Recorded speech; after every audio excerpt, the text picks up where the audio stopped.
Os Novos Humanos, os Ceifadores da Matrix, né? Esse é o título da nossa live, é o assunto que a gente vai discorrer aqui.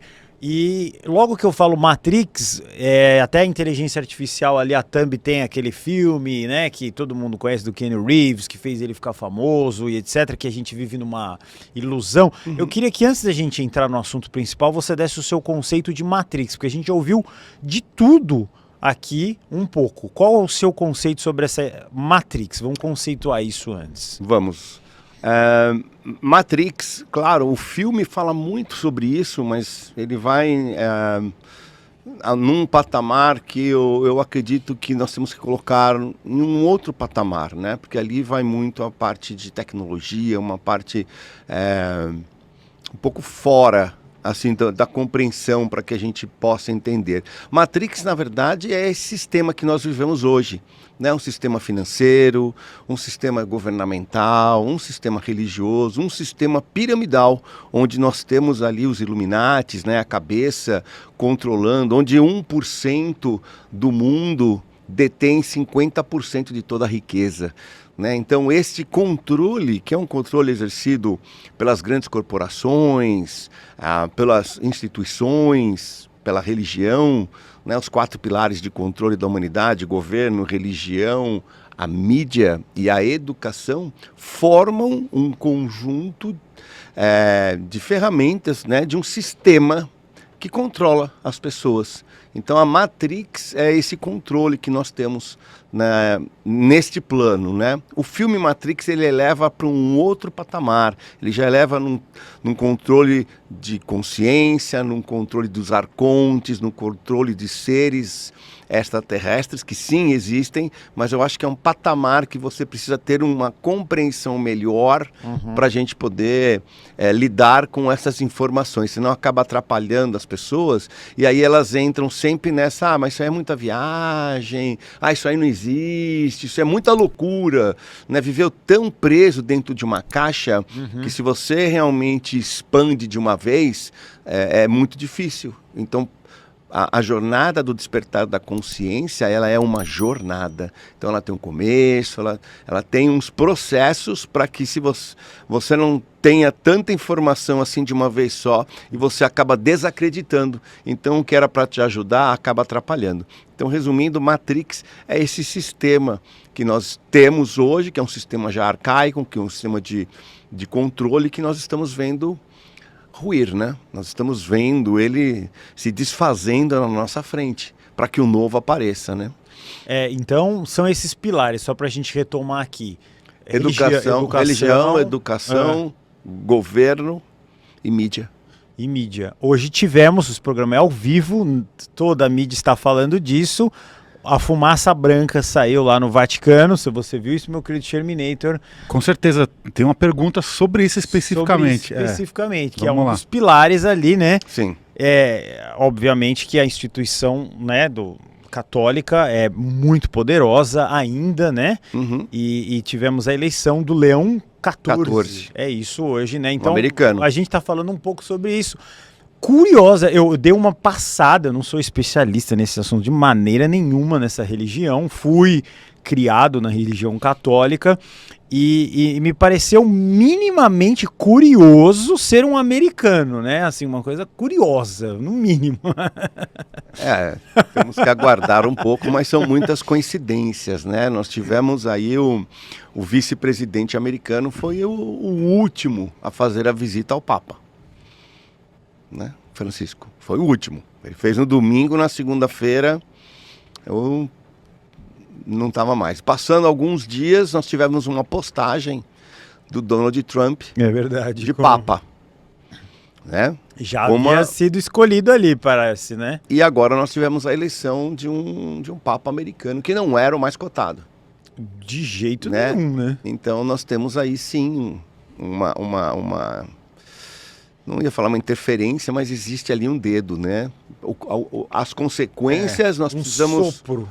No mínimo uma coincidência. Coincidência é muito coincidência, que nesse mundo que nós estamos, coincidência é zero. Eu não sei nem se existe um bolão para isso, mas ninguém apostaria nele, né? Então nós temos que olhar agora os fatores, né? Eu sou uma pessoa que eu que eu não gosto de especulação. Nós temos que olhar muito bem, porque agora, né, você pode contar que de hoje para frente vai haver uma explosão de postagens daqueles que odeiam, daqueles que amam, daqueles que vão falar de uma coisa, daqueles que vão falar que é o anticristo, e vai vir um monte de coisa. Eu já gosto de observar, né? Nós temos que olhar vários fatores acontecendo. O que eu falei logo depois, né, do falecimento do Papa Francisco foi que a Igreja Católica Apostólica Romana, a Igreja Católica, ela tem uma grande oportunidade agora de reassumir, né, assumir, na verdade, o seu verdadeiro papel como uma religião cristã, né, porque ela perdeu muita força, ela perdeu muita credibilidade, ela está perdendo muitos fiéis, né? A Europa, né, as igrejas estão se transformando em restaurantes, em bares. Os jovens não vão mais na igreja católica, eles estão indo para a igreja evangélica, que virou um show também. Hoje os templos que nós temos aqui no Brasil evangélicos, hoje tem tudo ali, menos um templo, né? Então tem um palco, tem as cadeiras confortáveis, tem café, tem brinquedoteca, tem loja, parece um shopping center. Você não tem mais pastores ali, você está ali, você tem os showmans, né? Eles são os especialistas em entretenimento. É isso que você tem ali. Então os jovens partem para isso. Né? Você vai lá de domingo, é jovem, eles colocam as bandas e tal. Então, a Igreja Católica tem uma oportunidade realmente agora de fazer o seu papel, né? Como eu tinha falado, né, um pouco antes, a Europa está passando por uma fase muito complicada, né? Ninguém está falando nisso, mas o islamismo, os muçulmanos estão tomando conta da Europa inteira, né? Isso é um grande problema que eles estão tendo lá. Né, porque é uma nova cultura, uma cultura muito diferente, eles são muito religiosos, né,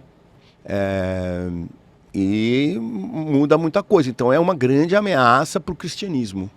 Então a igreja tem um papel fundamental. Agora, essa eleição, nós temos que olhar de alguns outros aspectos para poder julgarmos se o quão positiva ou negativa ela vai ser, né? E a igreja tem um papel fundamental nisso. O que eu achei assim mais surpreendente, eu acho que me chamou a atenção, é o fato do Papa ser leão. Acho que foi a coisa que eu mais achei curiosa. Por quê? Não é por que leão? Leão nada mais é do que um dos nomes dado a Jesus. Também. Leão da tribo de Judá. E a tribo de Judá é umas 12 tribos de Israel, de onde surgiram toda a linhagem divina, de reis, inclusive o próprio rei Davi. E também, em todas as culturas, o leão é cultuado como um símbolo de força e enfrentamento. Então, eu achei muito curioso ser Papa Leão. E o primeiro Papa... americano. E o primeiro Papa da história, o primeiro Papa era o Papa Leão.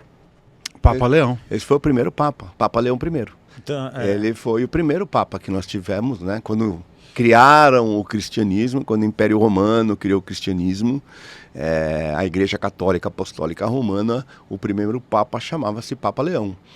Então nós temos aí sim, e as simbologias, os arquétipos, eles são extremamente importantes e eles são muito bem colocados. Nada é por acaso.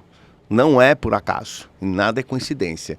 Existe todo um planejamento, uma estratégia que tem por trás, né? Quando nós olhamos o Vaticano, olhamos a igreja, para nós é tudo muito místico, né? Tudo muito religioso. Mas nós estamos falando de um Vaticano que hoje detém o telescópio mais poderoso que existe. É o telescópio do Vaticano, que fica nos Estados Unidos. Então, ali a biblioteca do Vaticano, ali tem muita informação, tem muita história. Então, por trás daquelas vestimentas, por trás de todo o ritual, existe uma estrutura muito bem organizada, muito bem planejada, muito bem estruturada mundialmente. Nós estamos falando aí de uma religião que é a que mais tem fiéis no mundo, né? Nós estamos falando em vacilar mais de 1 bilhão de pessoas, né? Então nós temos uma estrutura extremamente forte, rica, poderosa, que tem muita ciência por trás, né? A gente só vê aquela parte da frente, mas então tudo é planejado. Tudo é muito bem planejado, muito bem arquitetado. Nada é por acaso ali, nada acontece por acaso. Será que o leão, então, está associado ao enfrentamento e à força da igreja perante o mundo agora? Provável, né? Olha, vai ter que ter força, porque senão ela não sobrevive. Então. Ela está, né, com os dias contados. Não tem símbolo maior, né, de força do que o leão.